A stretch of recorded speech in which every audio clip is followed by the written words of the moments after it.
crianças! A história de hoje se chama Poder.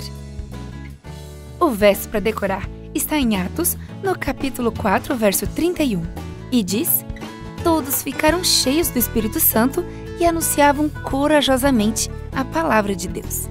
A mensagem é: na igreja, aprendemos sobre o poder de Deus em nossa vida. Stefano e Karina viviam na Suécia muito tempo atrás. Enquanto ainda eram crianças, aprenderam que Jesus viria em breve. Seus pais começaram a compartilhar as boas novas com outras pessoas. Na Suécia, havia uma lei que proibia os adultos de pregar que Jesus logo viria. Assim, eles foram presos por desrespeito àquela lei. As pessoas que acreditavam que Jesus logo voltaria oraram pedindo coragem. Karina e Stefano foram cheios do Espírito Santo de Deus. Embora fossem crianças, eles pregaram corajosamente a mensagem de Deus. O Espírito Santo lhes deu coragem para fazer isso. Eles, porém, não foram os primeiros.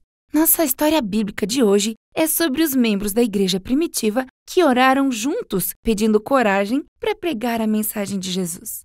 Pedro e João fecharam um pouco os olhos ao enfrentarem a brilhante luz do sol. Inspiraram profundamente o saudável ar fresco quando saíram da prisão. Olharam um para o outro e sorriram. Era bom estar novamente livres, mesmo que fosse por um curto período. Naquele dia, haveria uma reunião especial com os homens mais importantes do país. Foi ordenado que Pedro e João estivessem presentes. Quem sabia o que poderia acontecer? Eles, porém, não estavam com medo. Sabiam que Deus estaria com eles. Todos fizeram silêncio enquanto Pedro e João entraram na sala.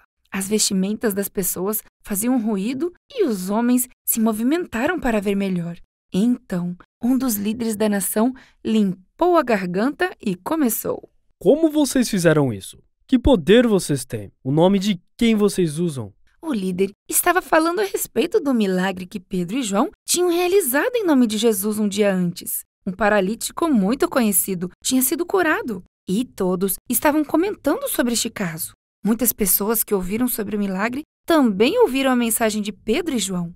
Elas creram então em Jesus. Por causa disso, os líderes judaicos estavam descontentes. Pedro olhou silenciosamente para os líderes. Ele era um homem diferente daquele Pedro que poucos dias antes negara conhecer Jesus. Agora, ele estava repleto do Espírito Santo e começou a falar. Estamos sendo convocados hoje para relatar um ato de bondade feito a um homem que não podia andar. Vocês perguntaram como isso aconteceu. Fiquem sabendo, pelo nome de Jesus Cristo de Nazaré, este homem foi curado. Sim, Jesus, aquele que foi crucificado, mas ressuscitou. Não há salvação em nenhum outro.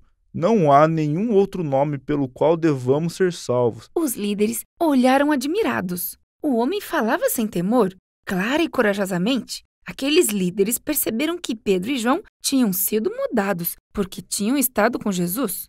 Que fariam então os líderes? Não podiam dizer que o milagre não acontecera. O homem, que tinha sido paralítico, estava em pé, bem na frente deles. E, de fato, não era mais paralítico. Havia firmeza em seus passos e um sorriso no rosto. Ele sabia que fora curado. Os dirigentes, finalmente, decidiram ordenar a Pedro e João que não mais falassem sobre isso. Pedro e João, porém, permaneceram firmes e disseram: É certo obedecer a vocês em vez de obedecer a Deus?